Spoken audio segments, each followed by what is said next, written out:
mapagpalang araw na naman sa inyo mga idol. Dito na naman po kami sa deliver ni Kuya. At dito kami ngayon sa Magsaysay.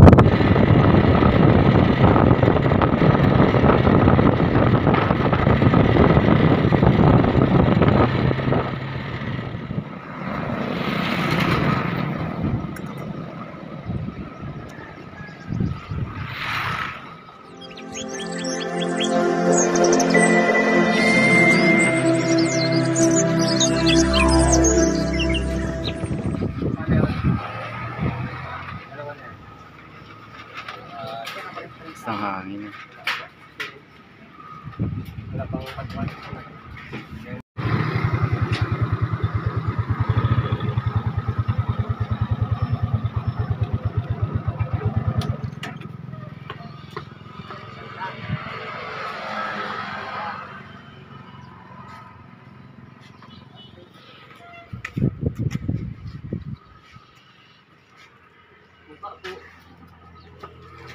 Isa na lang suka natin, oh.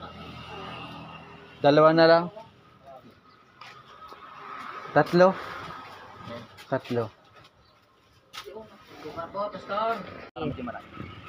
Tayo po.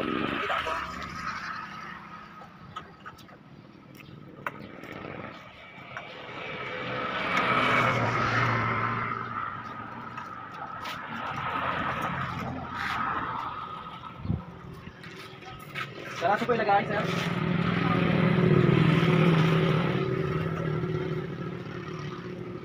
Tingin mo.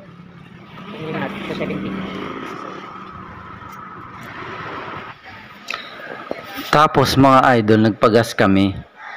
Gawa ng medyo malayo-layo ang biyahe namin. Pagkatapos namin makapagpagas mga idol, tumuli na ulit kami para mag-deliver ni Kuya.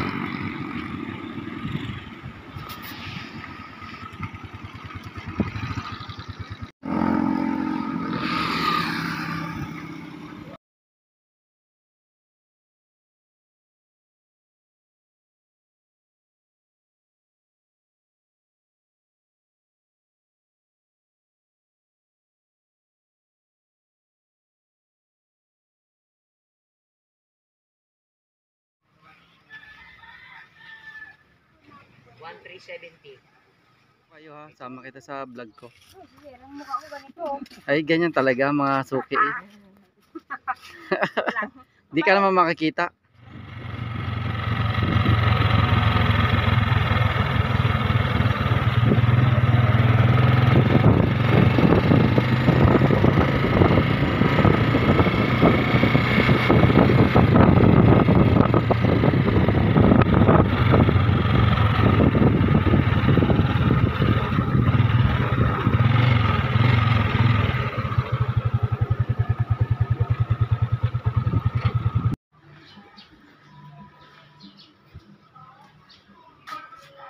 Tao po.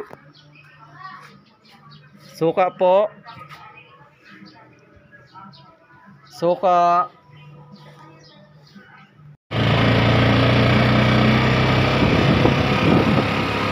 Napanagangan ni Rico, puro huli dito. Doon pa sa ano, sa Ginaro yun, meron doon. Ay dito, meron na rin dito na una eh.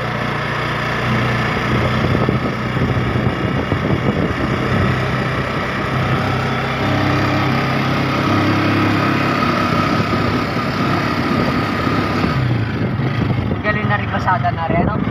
Diretso eh. Parang yung tingin ko.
nakaguray.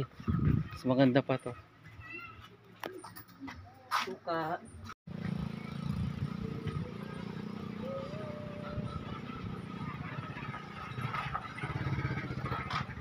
Tao po.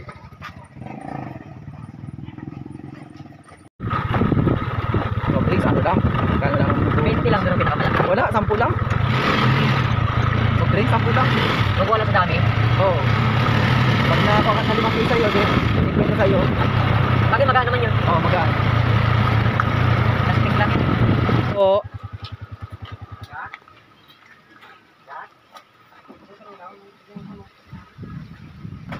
Suka, mantika, may bawang, luya.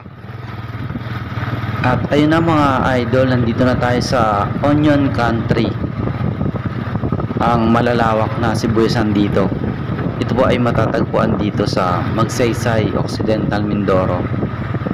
Ayan po, kung mapapansin nyo, talagang ang mga dinadaanan namin dito ay puro sibuyasan. Ito po yung pinakabukid niya. Ayan mga idol. Kabila o pakwan o. Dito talaga matatagpuan ang malalawak na taniman ng sibuyas. Kahit saan kayo luminga-linga, kaliwat kanan, ang matatanaw nyo dito ay sibuyasan. Tuwing tag-araw, mga idol, ito ang pangunahing produkto ng mga magsasaka dito. Ang sibuyas. At ito po ay dinarayo din ng mga iba't ibang buyer dito sa Pilipinas. Dumadayo dito yung mga taga Iloilo, mga taga Mindanao, at kung taga-taga saan ang dumadayo po dito para mamili ng sibuyas. At ayan mga idol, talagang sobrang daming sibuyas dito pag panahon ng tag-araw. Ayan. Ang harvest season dito ng sibuyas mga idol ay mula March hanggang April, May, ganun. Ganun ang harvest season dito. Mga February, meron na rin po pero hindi gaano karami. At ayun mga idol, naubos na po ang ating mga paninda. Thank you Lord. At makakauwi na po tayo mga idol. Ayan po, ubos na ang ating mga paninda. At ayun, tumuloy na kami para umuwi ni Kuya.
At hanggang dito na lamang po ang ating video. Kung nagustuhan nyo po, huwag nyo pong kalimutan na i-like, i-share at mag-subscribe po sa aking channel. Hanggang sa muli po, lagi kayong mag-iingat at God bless po sa inyo.